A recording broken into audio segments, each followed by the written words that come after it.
Permítanme orar para continuar con este tiempo y usted me puede acompañar, por favor.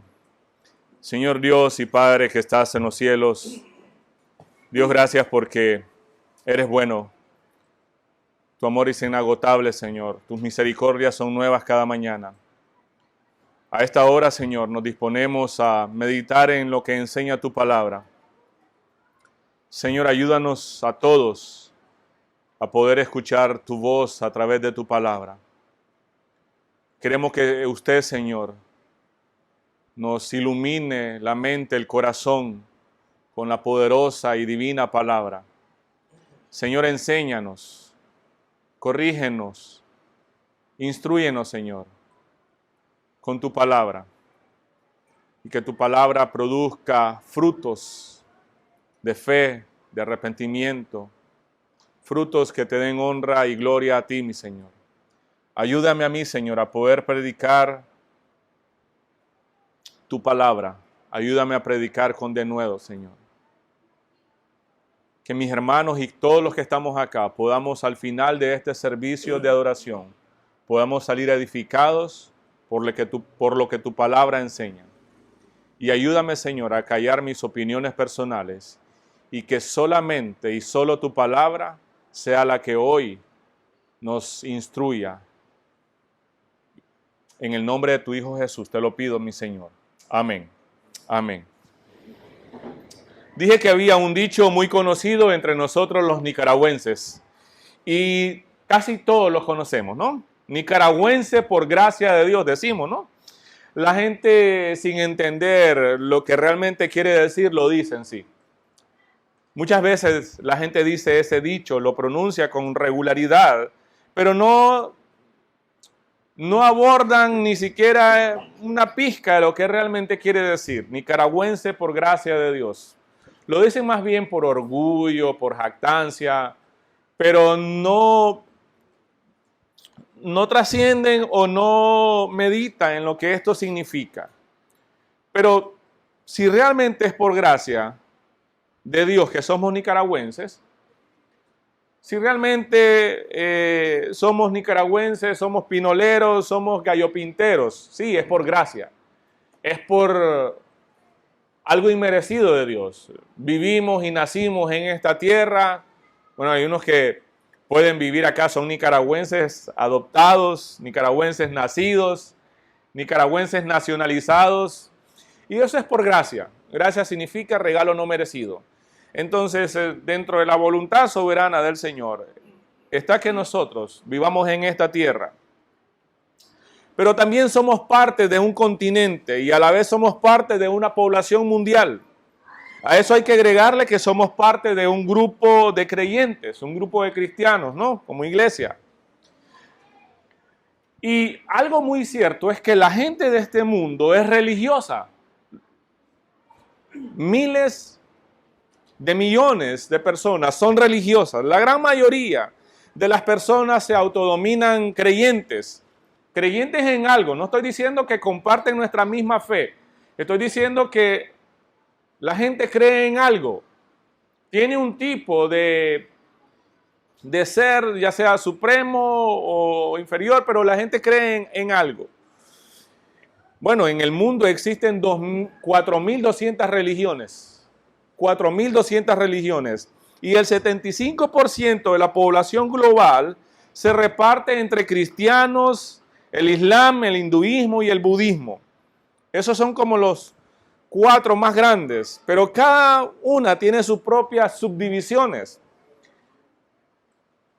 Si usted se va al Medio Oriente, ahí no hay distinción entre cristianos católicos, cristianos evangélicos, cristianos ortodoxos, no. Se les conoce como un solo grupo, un solo grupo. Bueno, para mucha gente en el Medio Oriente, Michael Jackson era un cristiano. Y usted y yo sabemos que no es así. Muy diferente el concepto, ¿no?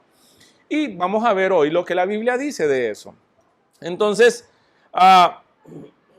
por ejemplo, el 34% de la población mundial se considera cristiana. El 34%, eso es bastante. Eso convierte al cristianismo en la religión con más seguidores en el mundo. Y es una buena cifra, es muy considerable. Pero lo triste es que no es la verdad. No es la verdad. Eso no es la verdad. En el mundo existen menos cristianos de los que dicen que piensan que son cristianos. Sí, las estadísticas dicen que son 34%, pero la verdad no es esa. Hay menos cristianos de los que pensamos. Menos cristianos de los que creen que son cristianos. Eso es lo que quiero decir. Y hoy quiero que todos nosotros podamos examinarnos a la luz de la palabra de Dios si eres parte del cuerpo de Cristo, si eres parte de la familia de Dios o simplemente eres un simpatizante, alguien que le agrada estar en una iglesia, estar en la iglesia del camino o identificarte con cierta denominación o cierta religión. Hoy quiero que todos nosotros podamos examinarnos. Vamos a ver algunas características, algunas marcas, ¿no? De esas que realmente, de las marcas de una vida que realmente ha sido transformada por el poder del Evangelio. Hoy usted y yo vamos a tener la oportunidad, todos nosotros vamos a tener la oportunidad de evaluarnos si es o no es un verdadero cristiano. Entonces, hoy conoceremos estas marcas de una vida que ha sido transformada por el Evangelio.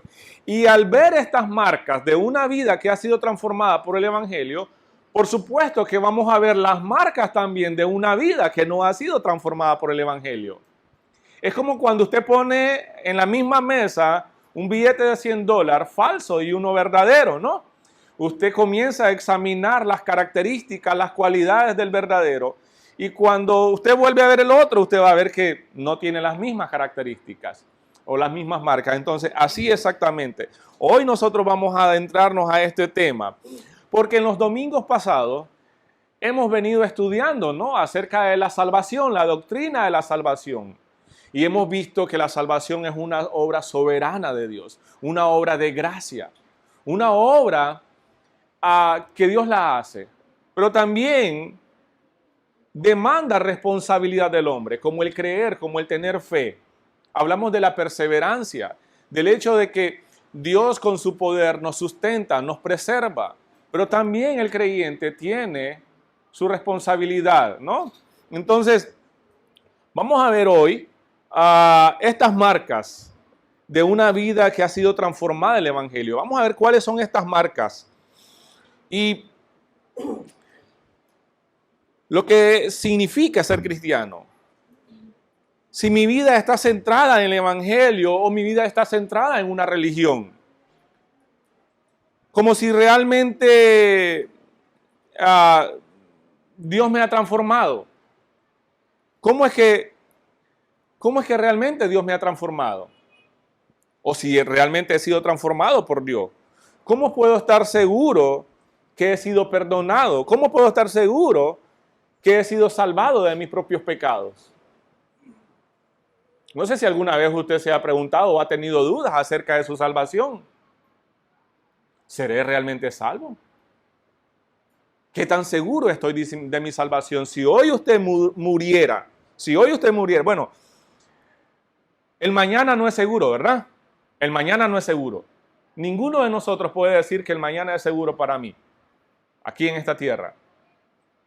De 10 van a morir. Todos vamos a morir un día. Pero pregúntese, si yo muriera hoy mismo o mañana mismo, y Dios tuviera que juzgarme en base a su ley, yo fuera inocente o culpable, ¿a dónde voy? ¿Qué tiene que hacer el ser humano? ¿O qué tan bueno tiene que ser el ser humano para ir al cielo?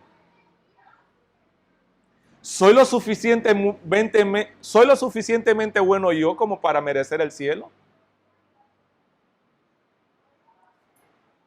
¿Mi fe me puede salvar? Porque alguien puede decir, pastor, yo tengo fe, que mi fe es fuerte. Entonces tu fe no es en Cristo. Tu fe es en tu fe. Estás teniendo fe en tu fe. No fe en Cristo o en el sacrificio de Cristo. Estás confiando en algo tuyo, propio.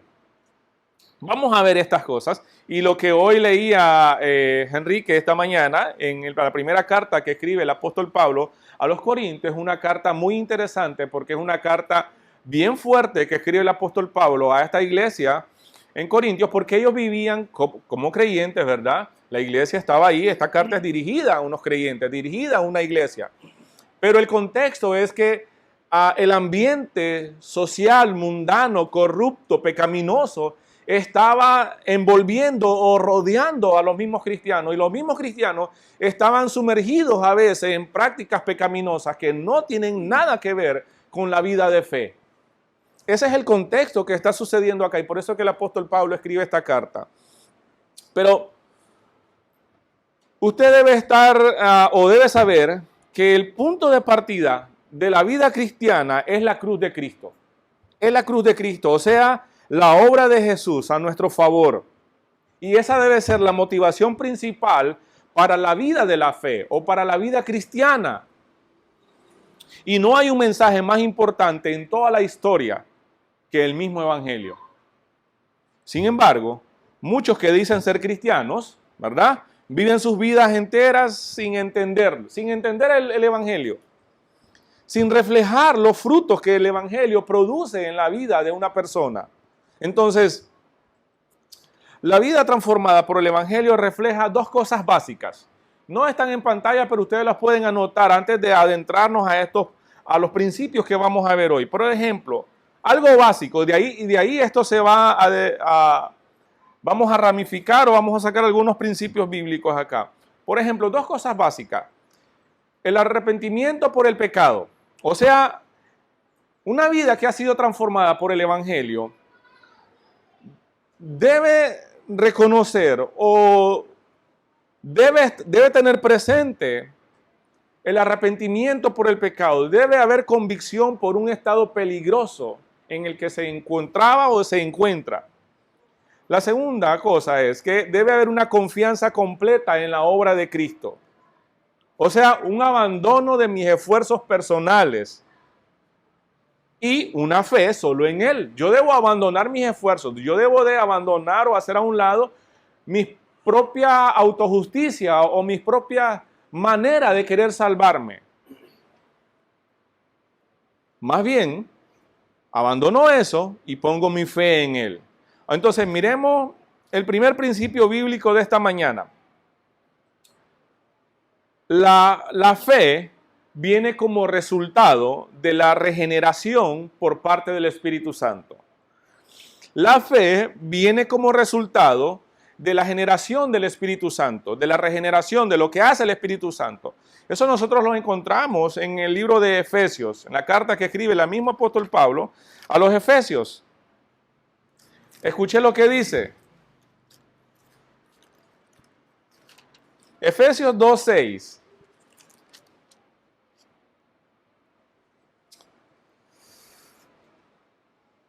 Pues nos levantó de los muertos junto con Cristo y nos sentó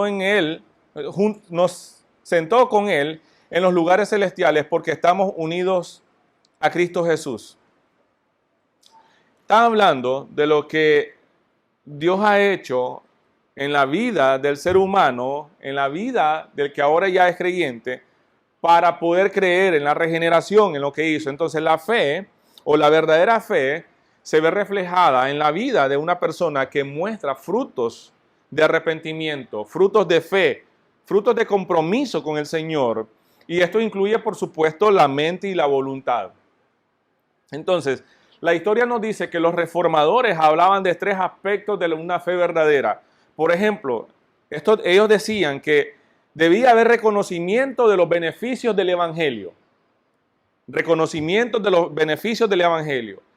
2, tenían que tener reconocimiento de la respuesta a las necesidades espirituales del hombre.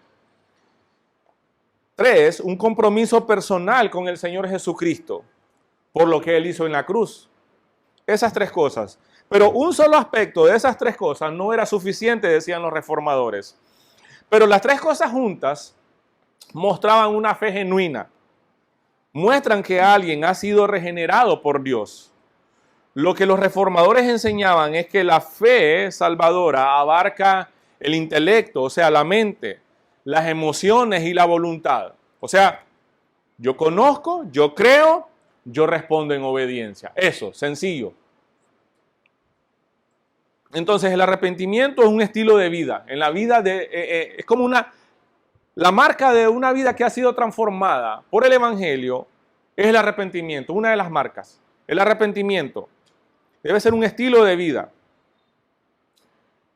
Nunca dejamos de necesitar arrepentimiento.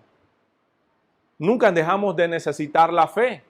La fe no solo se deposita en el momento que yo creo en Jesús como mi Señor y mi Salvador. No tienen que separar esas dos palabras, Señor y Salvador, porque muchos quieren a Jesús como su Salvador, pero no lo quieren como Señor. Y esas dos cosas no se pueden separar, Señor y Salvador.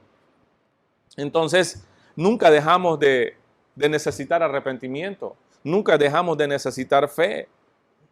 Siempre necesitamos la fe, porque la fe es la convicción, es la certeza de aquello que esperamos, que en realidad va a suceder.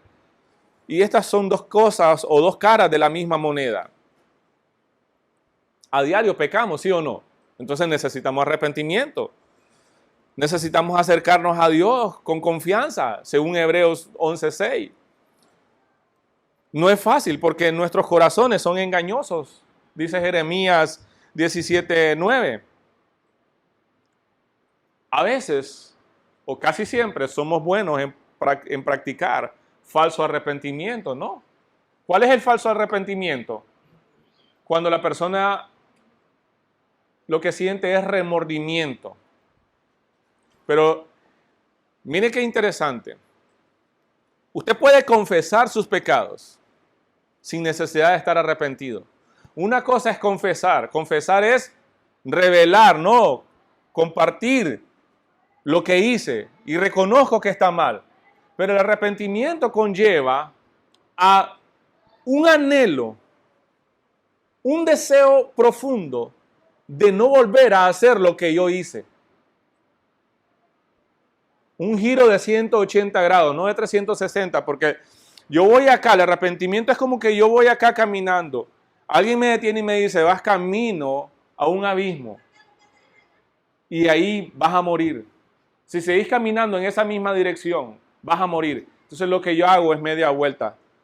Entonces yo venía alejándome de Dios y acercándome cada vez más al pecado. Ahora doy la media vuelta, me alejo del pecado y me acerco a Dios. Eso es arrepentimiento. No es simplemente un reconocimiento.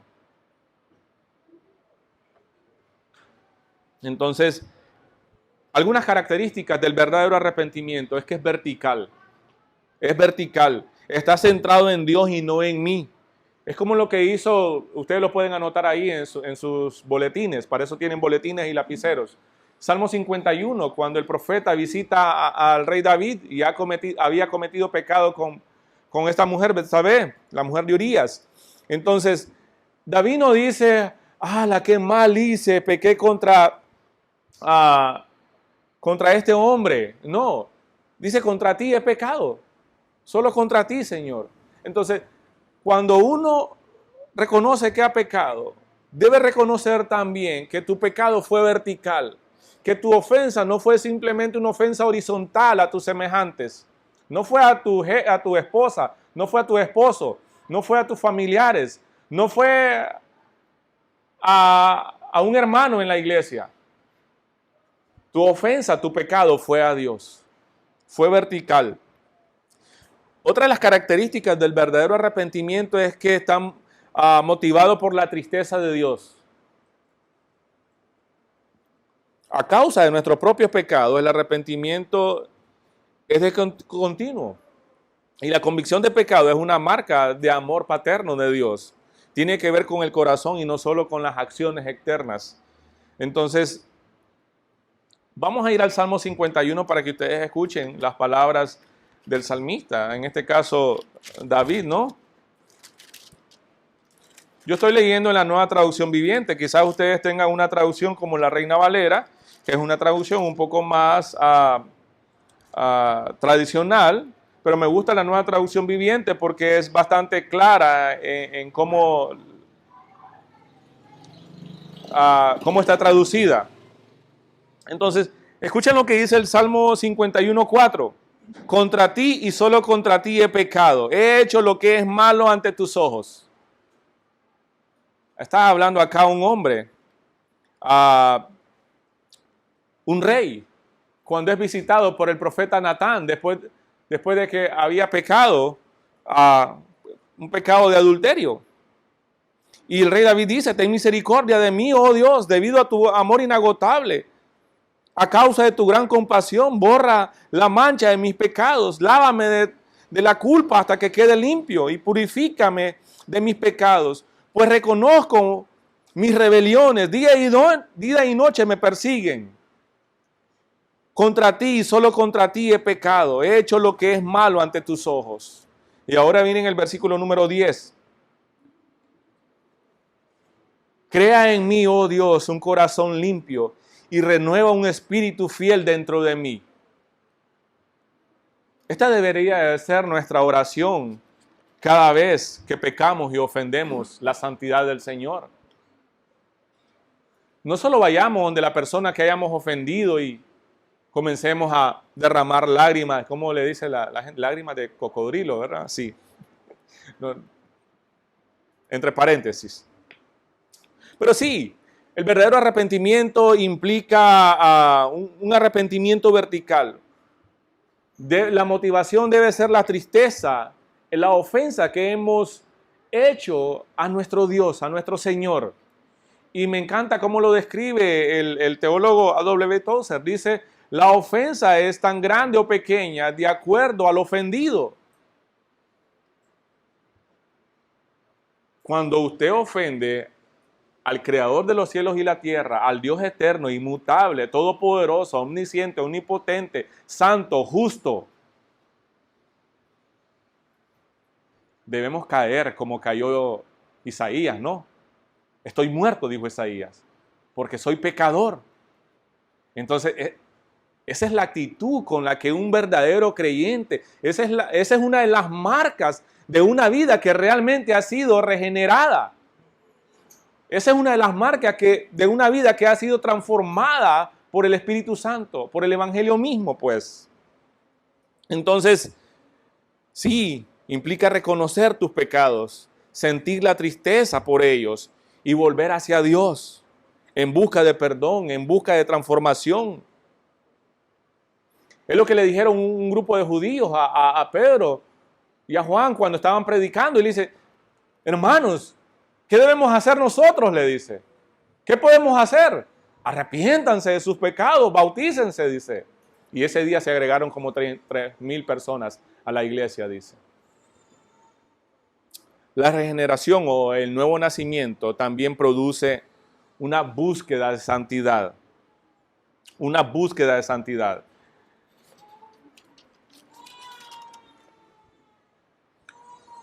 Aquellos que han nacido de nuevo, aquellos que han sido transformados por el Evangelio, tienen un deseo genuino de vivir una vida santa, una vida que le agrade al Señor. Primera de Pedro 1:15 nos llama a ser santos en toda nuestra manera de vivir. Sean santos, porque Dios es santo, dice. ¿Cuál sería lo opuesto? Persistir en el pecado. Inmediatamente podemos ver la vida que ha sido transformada por el Evangelio. Una de las marcas es que sí, tiene un arrepentimiento continuo, reconoce su pecado que es vertical. Hay tristeza en su corazón porque ha ofendido a su Dios. Hay una búsqueda, un anhelo de vivir en santidad. Y lo contrario, ¿cuál sería? De una vida que no ha sido transformada por el Evangelio. Una vida que persiste en el pecado. El nuevo nacimiento implica un cambio radical de vida y eso es lo que nosotros miramos en la misma carta a los Corintios que escribe el apóstol Pablo y vamos a a irnos ahí. Ahora, amados hermanos, dice el apóstol Pablo en el versículo 1 del capítulo 15, permítanme recordarles el evangelio o la buena noticia. Eso significa evangelio, buena noticia. Permítanme recordarles la buena noticia que les prediqué. En ese entonces la recibieron con gusto y todavía permanecen firmes en ella. Esa es la buena noticia que los salva a ustedes, si siguen creyendo el mensaje que les prediqué. A menos que hayan creído algo diferente desde el principio, algo que nunca fue cierto. Es como una pregunta, estaba hablando con sarcasmo o con ironía aquí el apóstol Pablo. No, yo sé que ustedes creyeron, porque yo les prediqué la verdad, yo les prediqué esa buena noticia y la creyeron. Yo le transmití, escuchen bien, aquí cuando alguien les pregunte qué es el evangelio, ustedes pueden irse inmediatamente al capítulo 15 de 1 Corintios, el versículo 3 en adelante. Yo le transmití a ustedes lo más importante, lo que me había transmitido a mí mismo, a mí también. Cristo murió por nuestros pecados, tal como lo dicen las Escrituras. Fue enterrado al tercer día, fue levantado de los muertos, tal como lo dicen las Escrituras. Lo vio Pedro, luego lo vieron los 12, más adelante lo vieron un montón de personas más. Ese es el evangelio, que Cristo fue crucificado, que resucitó. Ese es el mensaje de salvación. Entonces, el nuevo nacimiento implica un cambio radical de vida. Bueno, estamos leyendo el 15 en 1 Corintios, ¿verdad? Entonces, pero usted puede leer la segunda carta, donde dice que de modo que si alguno está en Cristo, nueva criatura es, las cosas viejas pasaron, aquí todas son hechas nuevas. Bueno, si una persona persiste en las prácticas pecaminosas, sin que haya culpa, sin que haya luchas en ella, demuestra que no ha experimentado el nuevo nacimiento, que el Espíritu Santo no ha trabajado en su vida. Por lo contrario, en la vida del creyente, en la vida de la persona que ha sido transformada por el poder del Evangelio, dice que hay un convencimiento de pecado. El mismo Espíritu Santo nos convence de pecado y nos da el poder para vencer el pecado. Primera de Juan 3:9, escuche lo que dice.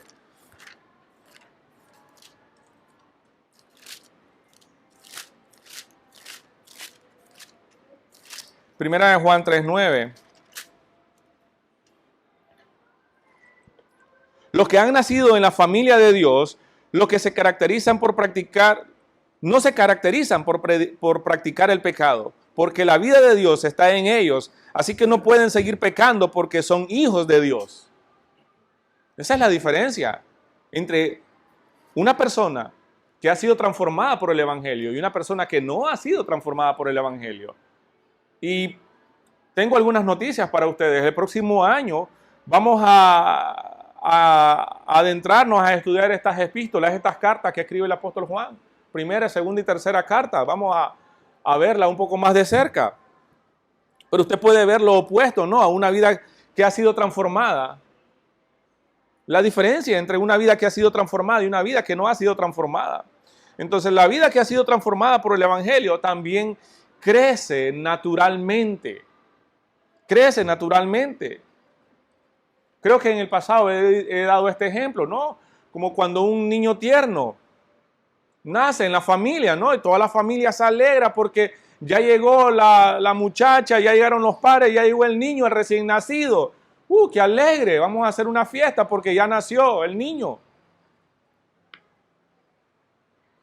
Pero ¿qué pasa si dentro de un año, 2 años, el niño no crece?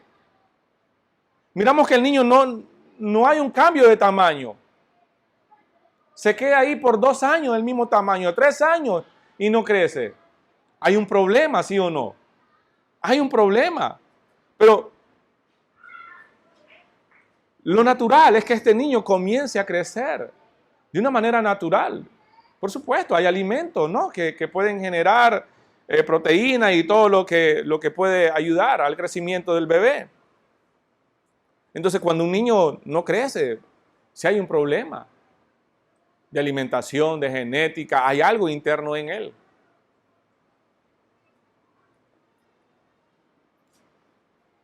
Vaya por favor a la carta a los Filipenses, capítulo 3, versículo 10. Filipenses 3, 10.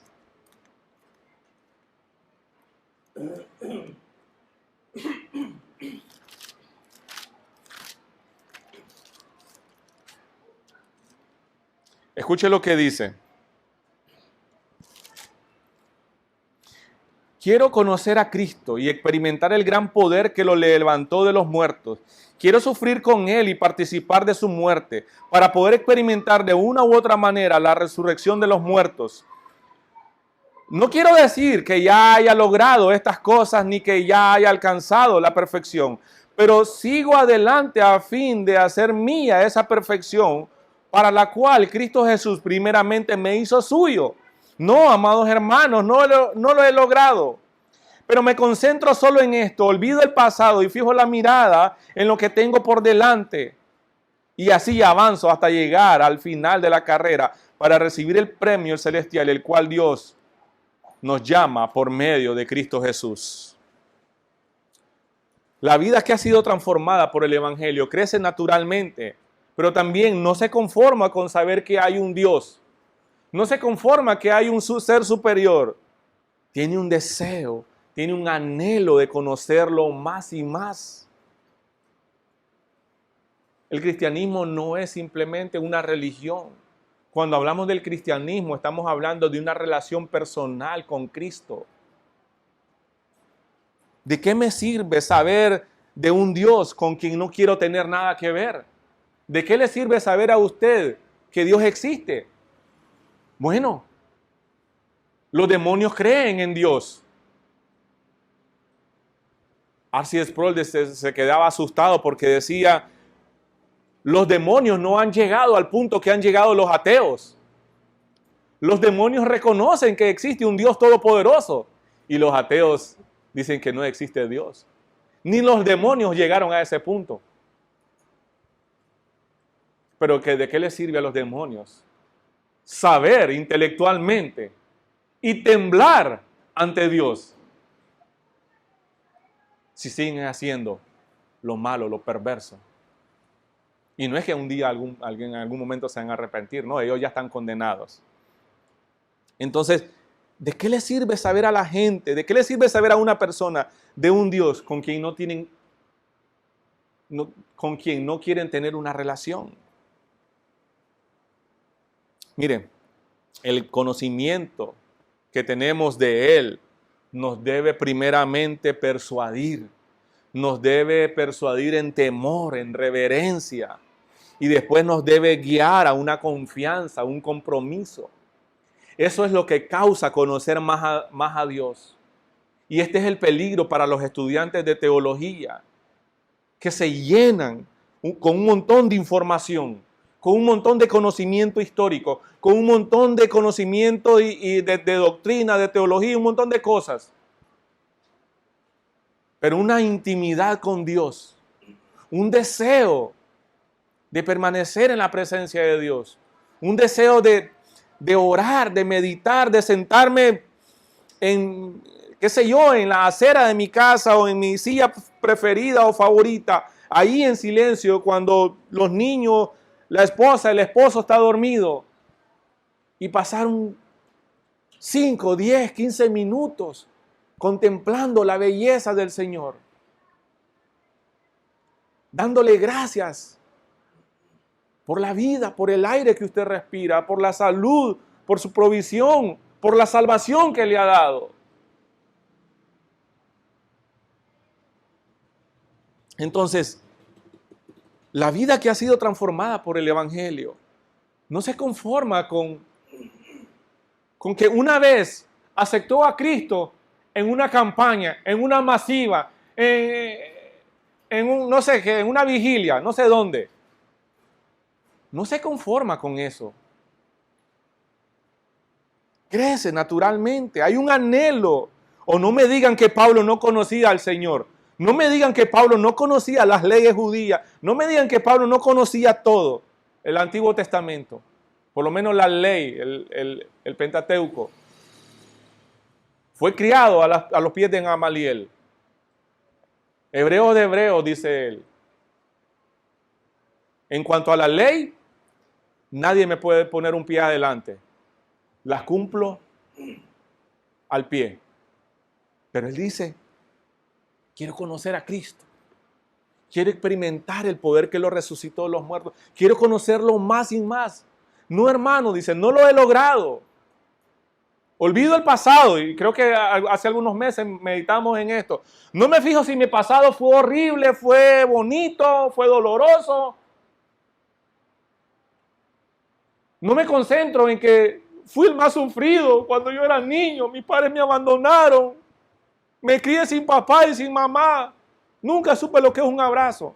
No se trata de eso.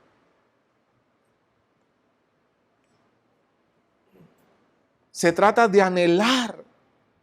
Se trata de tener un amor, un anhelo, una pasión por conocer más a Dios. Si no está pasando eso en nuestras vidas, algo está mal. Algo está mal. Me estoy volviendo posiblemente una de las posibilidades que un cristiano conformista o alguien que realmente no ha sido transformado por el Evangelio. Están las dos opciones. Yo dije que hoy podíamos examinarnos, ¿no? A la luz de la palabra.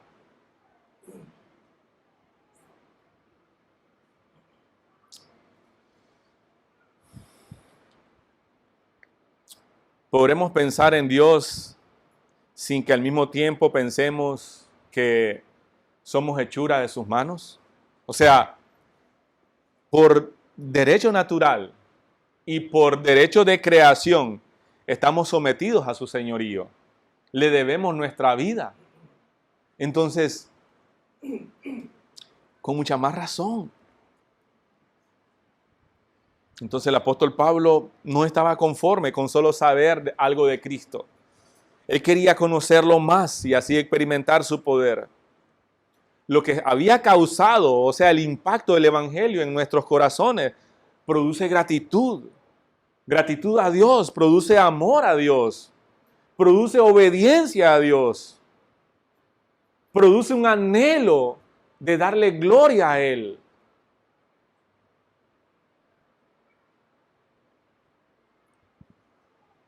Romanos 1:16 dice, el mismo apóstol Pablo, pues no me avergüenzo del Evangelio, porque es que dice, es poder de Dios. ¿Para qué? Para salvar. Entonces, el Evangelio es poderoso. El Evangelio transforma.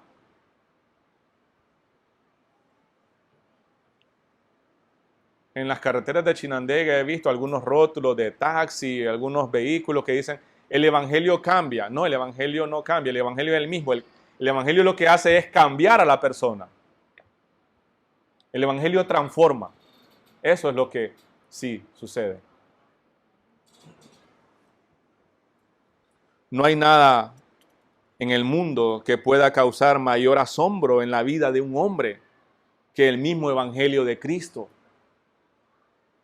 ¿Alguna vez usted se ha sentado, escuche bien, a meditar en el Evangelio? ¿Qué es el Evangelio?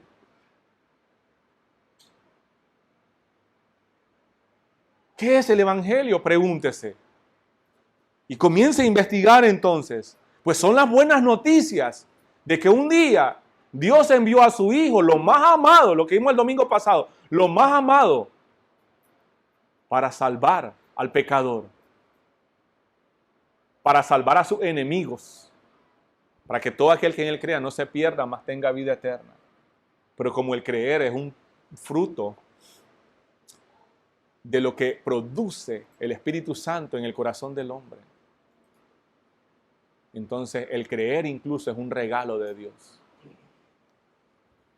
Entonces, como dije, no hay en el mundo algo que pueda causar mayor asombro, mayor impacto en la vida de un hombre que el Evangelio de Dios. Te sacaste la lotería, eso no es nada. Te dieron un ascenso en el trabajo, cualquier momento te corren. Bueno, no conozco, he escuchado de personas que se han sacado la lotería más de una vez y andan andan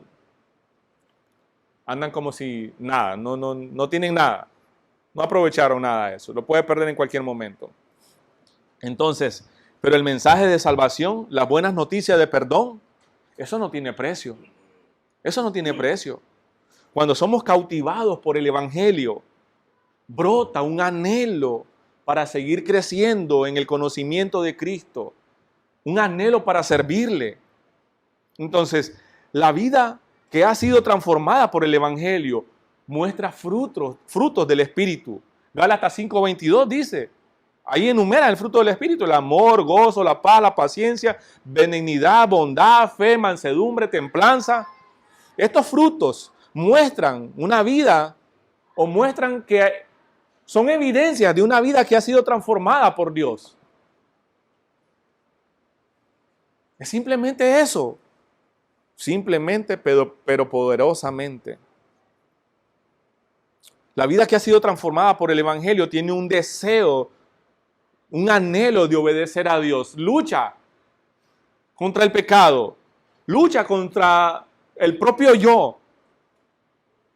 Tiene un deseo entonces de obedecer a Dios.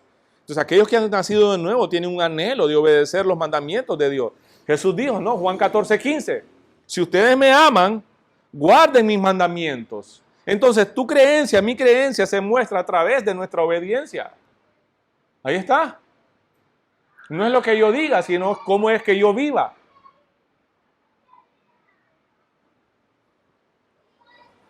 La vida que ha sido transformada por el Evangelio también tiene comunión con otros. Los creyentes nacidos de nuevo encuentran gozo y encuentran fortaleza en la comunión con otros cristianos, en la comunión con su iglesia local. Hebreos 10:25 dice, no dejemos de congregarnos como algunos tienen por costumbre. Es costumbre de usted venir de vez en cuando. De vez en cuando nosotros como iglesia nos reunimos acá. No. De vez en cuando el pastor predica acá. No. De vez en cuando mi dedo pulgar sale corriendo y dice, voy a darme un paseo por ahí. No quiero estar junto al resto del cuerpo. Voy a tomarme un día de descanso. Porque los 5 o los 6 días de la semana pasé trabajando. Yo necesito un descanso.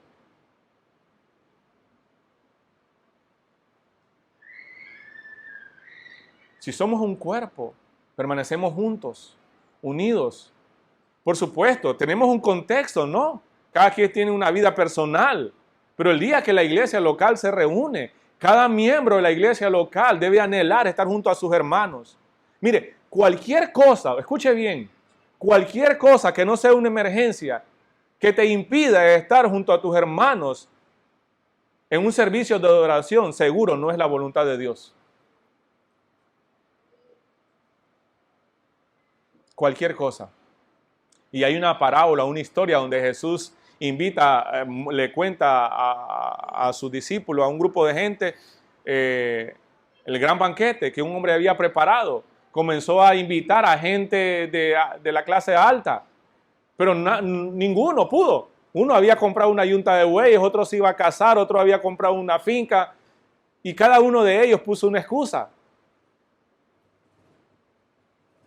¿Cuál es la excusa que es recurrente en tu vida?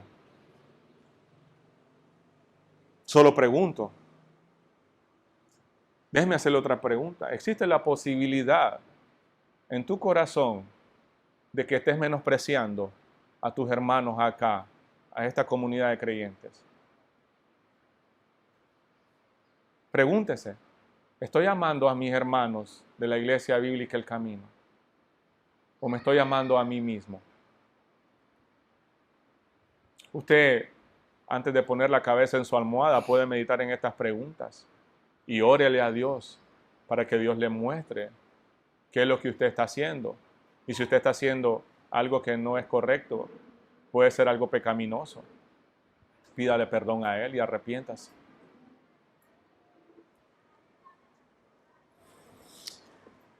Una vida transformada por el Evangelio persevera, permanece pues. Eso es lo que le está diciendo el apóstol Pablo a los corintios. Ustedes deben de permanecer. Yo ya les prediqué, yo ya les enseñé y ustedes creyeron. Así es que permanezcan. Porque esa buena noticia es la que a ustedes los salva. A menos que hayan creído otra cosa, le dicen, no. Yo les prediqué esa buena noticia y se la describió. Entonces, la vida que ha sido transformada por el Evangelio, una marca de esa vida que ha sido, es que persevera, permanece. Permanece porque ha experimentado una transformación interior, una transformación radical. La persona que ha nacido de nuevo experimenta un cambio interior. Antes odiaba a Dios. ¿Cuántas veces antes de ser cristiano usted dijo, yo odio a Dios? Yo nunca lo dije de palabra, nunca lo decimos de palabra. Pero mis hechos, mi forma de vivir muestran o mostraban que yo odiaba a Dios. No me interesaba. Vivía la vida a mi manera.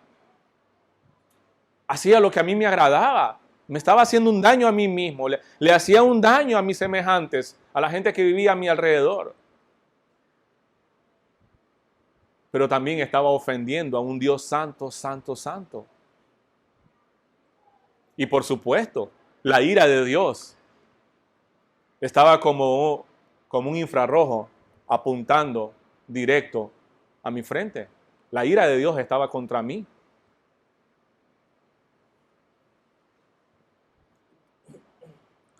Segunda a los Corintios 5:17 dice, de modo que si alguno está en Cristo, ¿qué dice? ¿Sigue siendo la misma criatura? No, nueva criatura es. Las cosas viejas de vez en cuando, no, las cosas viejas pasaron. Aquí todas siguen siendo iguales. No, aquí todas son hechas nuevas, dice.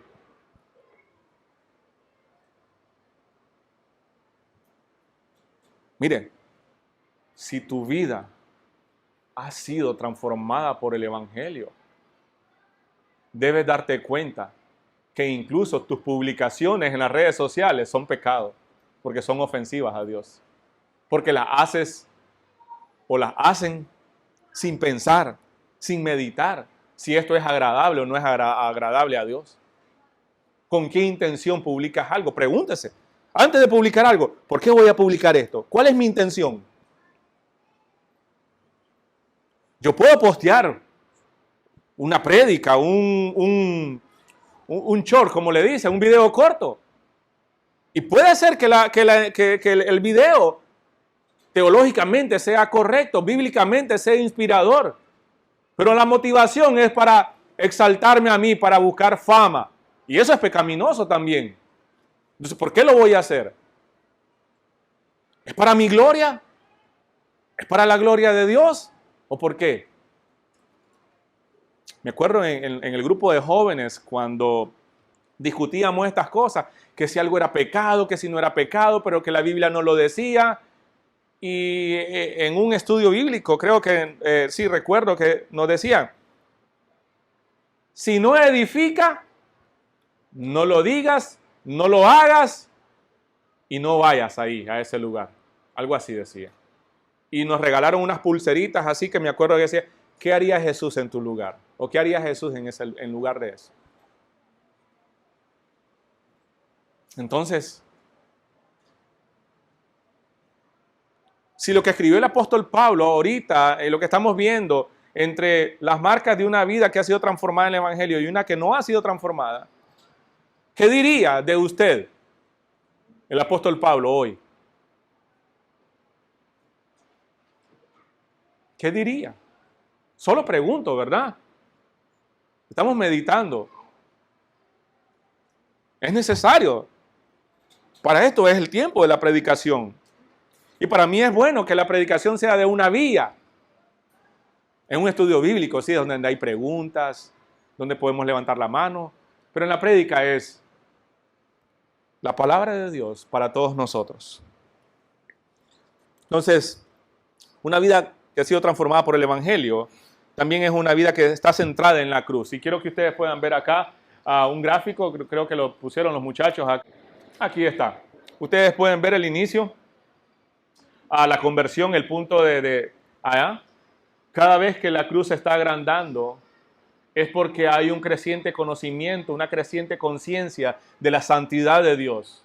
pero también hay una creciente conciencia de mi pecado, de mi naturaleza pecaminosa o mi carne pecaminosa. Pero lo que crece más, la cruz allá, simboliza el aprecio que crece en mí cada día. En sus boletines ustedes lo tienen. Entonces, como puede ver, este no era un mensaje nuevo para los corintios. Pablo ya se lo había predicado, le había enseñado.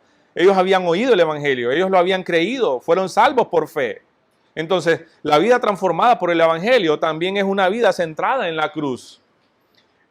Tu vida gira alrededor del evangelio, una vida centrada en el evangelio. ¿Qué pasa con esa vida? Se predica el evangelio cada día. Eso, Romanos 2:21. De esta manera yo puedo empezar el día agradecido porque estoy mejor de lo que merezco. No estoy pensando en las cosas que me hacen falta. Estoy agradecido por las cosas que tengo. Puedo crecer en humildad.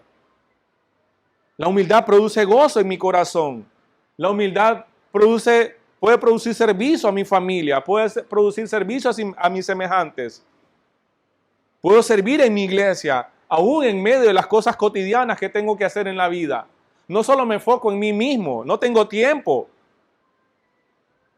Dios no llama a alguien desocupado. Los apóstoles, estos pescadores, estos hombres, Mateo, que era un recaudador de impuestos, estaban en sus funciones y el Señor los llamó. Entonces, vivir la vida centrada en la cruz cambia tu manera de caminar, cambia tu concepto del vivir. Lo triste es que muchos están respirando, pero no están viviendo. No tienen un propósito de vida. Y cuando uno no sabe para dónde va, ya llegó. ¿Sí o no? Ya llegó.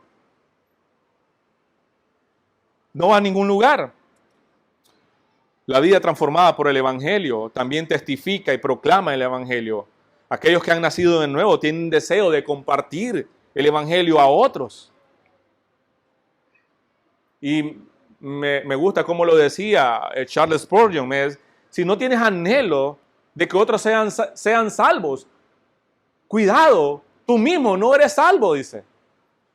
Si no hay entonces la vida que ha sido transformada en el evangelio anhela o naturalmente testifica del evangelio a otros, comparte el evangelio con otros.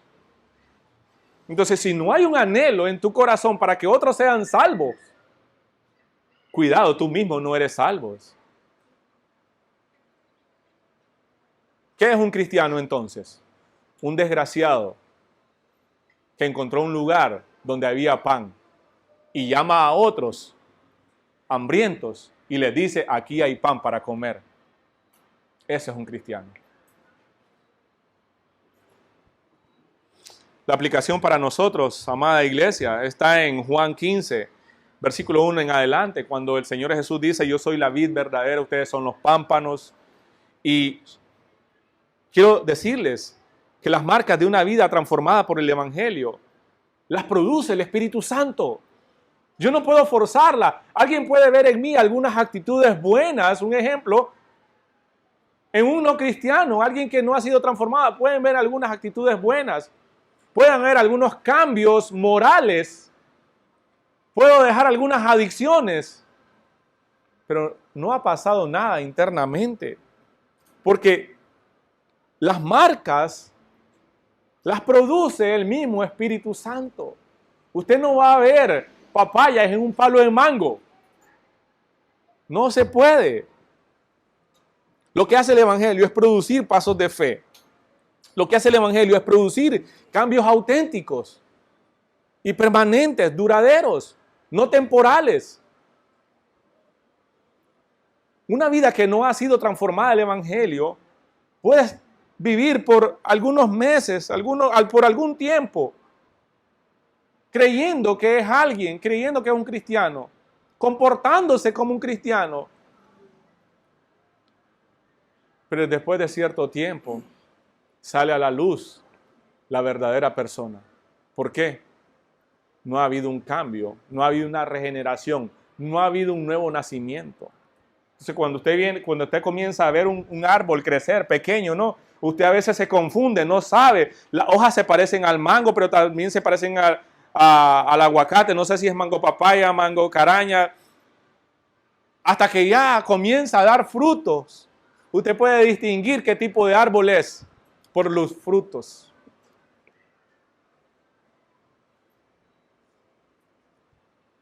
¿Quién cambió los frutos del árbol? No, naturalmente los dio. Así pasa con la vida que ha sido transformada por el Evangelio. El Espíritu Santo produce esos frutos. Juan dice, todo aquel que es nacido de Dios no practica el pecado. Y también aquel que ha nacido de Dios no continúa pecando. Entonces una persona regenerada no practica el pecado. Sí, puede pecar, sí, claro que sí puede pecar. Puede caer en pecado, pero no lo practica. No se levanta cada mañana planificando el pecado. Entonces la vida transformada por el Evangelio impacta e influye en los demás. Una vida que ha sido transformada por el Evangelio es cambiada de actitudes malas y de malos hábitos. La vida transformada por el Evangelio está llena de gratitud y está llena de generosidad. Así es una vida transformada por el Evangelio. Cualquier cosa que medio se parezca, no se confunda.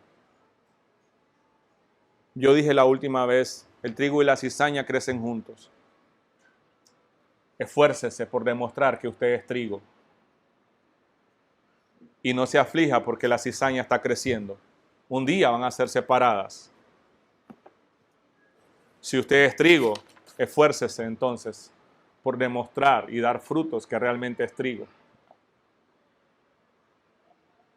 Entonces yo termino preguntando, ¿tu vida realmente ha sido transformada por el Evangelio?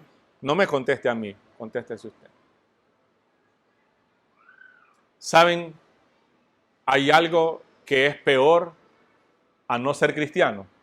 Hay algo peor a no ser cristiano.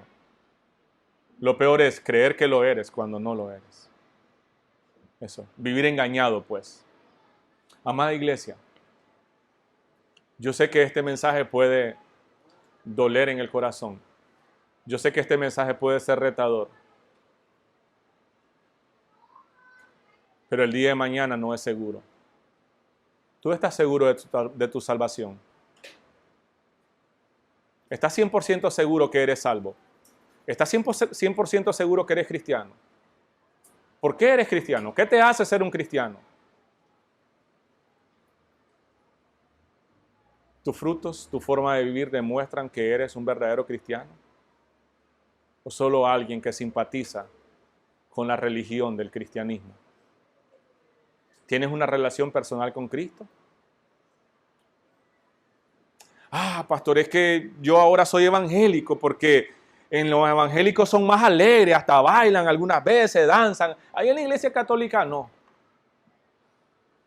Dejó de ser católico, ahora es evangélico. Muchos evangélicos necesitan nacer de nuevo. Es la verdad. Muchos son seguidores. Muchos son evangélicos, pero no han nacido de nuevo. Lo que estoy hablando acá es de la vida transformada por el Evangelio. No seguir una religión, seguir a Cristo. A Cristo. Y no tengo nada con muchos de nuestros hermanos que son evangélicos. Nosotros somos evangélicos por tradición, de dónde venimos, ¿no? Y todo. Sí, en aquel tiempo, en los años 1500, 1600, decir que era evangélico era como, tenía que estar dispuesto a los riesgos. Hoy no, hoy no. Hoy cualquiera puede ser, no. ¿Por qué? Y la gente más bien no se quiere identificar con ellos. ¿Por qué? Porque hay un mal testimonio. Hay un mal ejemplo. Han desvirtuado la palabra evangélico.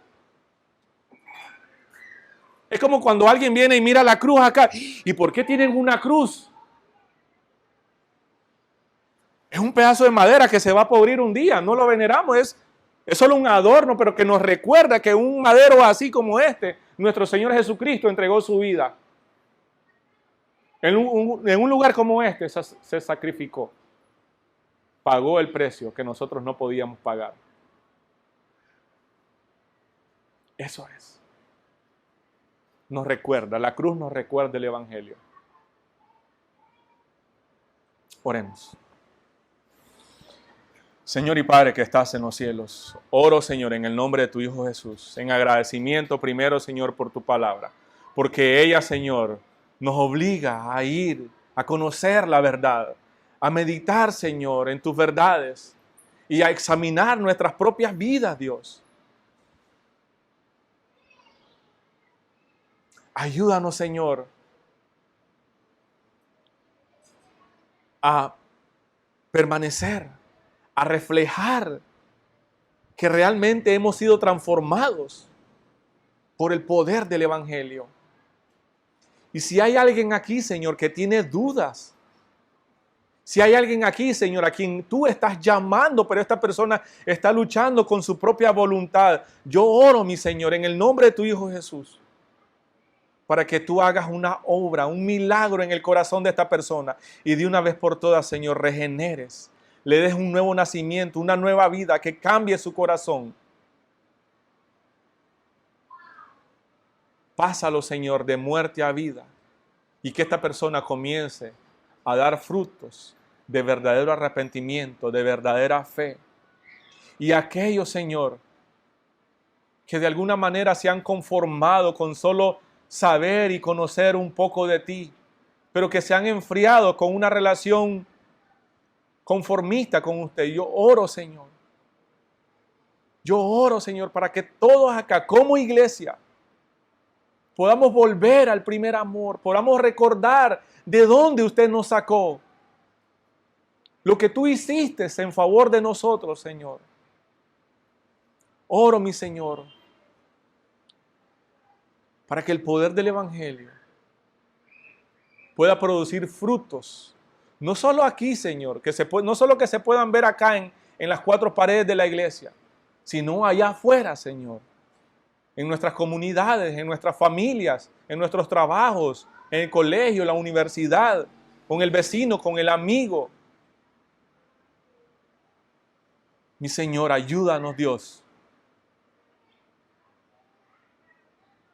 a mostrar, a reflejar, a que las marcas de las vidas que han sido transformadas sean visibles, Señor, y que te podamos dar gloria y honra a ti, mi Dios. En el nombre de tu Hijo Jesús, te lo pido, Señor. Amén. Amén. Que Dios les bendiga a todos, amados.